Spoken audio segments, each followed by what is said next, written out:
বিসমিল্লাহির রহমানির রহিম। আমি মোহাম্মদ রঞ্জু হক, আপনাদেরই ভাই। আজকে অনেক দিন পরে আরও একটি ভিডিও নিয়ে এসেছি। সেটি হচ্ছে দেখুন, আমি একটি জায়গায় বেড়াতে এসেছিলাম। এসেই দেখি পুরনো দিনের সেই 20 থেকে 22 বছর আগে যে কাজ করেছিলাম, সেই হাতে কসেস মারা, যাকে বলে ম্যানুয়াল। এই ম্যানুয়াল সিস্টেমেই আমরা মূলত প্রথমে কাজ শিখেছিলাম সোয়েটার জগতে। এখন বর্তমানে আমরা জ্যাকেট জগতে আছি, কিন্তু আগে যে ম্যানুয়ালে কাজ করতাম তার প্রাকৃতিক প্রতিচ্ছবি আপনাদের সম্মুখে তুলে ধরছি। অতি কষ্ট করে এসেছি এখানে এই ভিডিওটি করার জন্য। পাশাপাশি মেশিনটি নিয়ে আমি একাই মেশিনে মাল ধরিয়ে দেখুন আমি কসেস মারছি প্লাস করছি, সেই সাথে সাইড কাটা উঠাচ্ছি, পাশাপাশি মাল বানাচ্ছি। আসলে এটি যে কোনো দিন এই কাজ ম্যানুয়ালে কসেস মারে নাই, সে এই কসেস মারার ব্যথা বুঝতে পারবে না। যে কসেস ম্যানুয়ালে মারছে সেই মূলত বুঝতে পারবে। তো আজকে আপনাদের সম্মুখে এই ভিডিওটি তুলে ধরছি এই জন্য যে গত 22 থেকে 23 বছর আগে যে কাজটি ম্যানুয়ালে হাতে করেছিলাম, সেই কাজটি আজকে অনেক দিন পর হাতে করছি, তাই প্লাস করাটা একটু স্লো হচ্ছে, আপনারা কেউ মাইন্ড করবেন না। এটি আসলে দেখতে অনেক ভালো লাগে।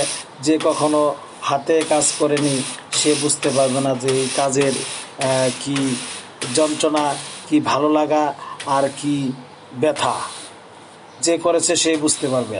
আগে আমরা এই ধরনের কাজ করতাম, পাশাপাশি কাজের ফাঁকে ফাঁকে গানও গাইতাম। এই ধরনের গানগুলা বেশি গাইতাম,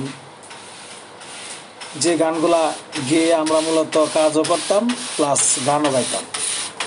যদি আমার এই ভিডিওটি ভালো লাগে অবশ্যই আপনারা কমেন্ট করবেন, সেই সাথে কে কোথা থেকে দেখছেন আমার এই ভিডিওটি অবশ্য লাইক এবং কমেন্টের মাধ্যমে জানাবেন।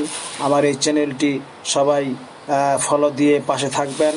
আমাকে আরও নতুন নতুন ভিডিও বানাতে আপনারা উৎসাহ দিবেন, যাতে করে থিয়েটারের যে পুরনো বন্ধু, বর্তমানের বন্ধু, ভবিষ্যতেও যারা আমার বন্ধু হবে তারা এই ভিডিওটি দেখতে পারবে।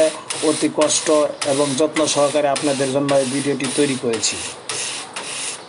আজকে যদিও আমরা জায়গার জগতে আছি, অনেক মানুষই বোঝে না যে ম্যানুয়ালে কাজ করে যারা এখন জায়গাতে কাজ করছে তারা অতি গুরুত্বপূর্ণ এবং জ্ঞানী একজন ভালো মানুষ।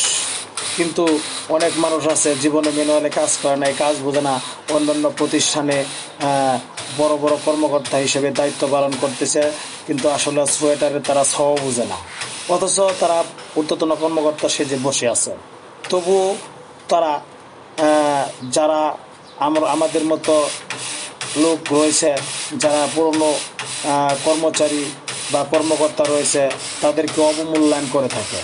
আসলে আমরা যারা ম্যানুয়াল থেকে উঠে এসেছি তাদেরকে অবমূল্যায়ন করলে তাহলে আপনারা ভুল করবেন। হয়তোবা আমরা এখন এই জগতে আছি, হয়তো 2-4-5 বছর পরে থাকবো না, তখন বুঝতে পারবেন যে আমরা ম্যানুয়ালে যারা কাজ করেছিলাম তারা কত গুরুত্বপূর্ণ লোক হিসেবে ছিল।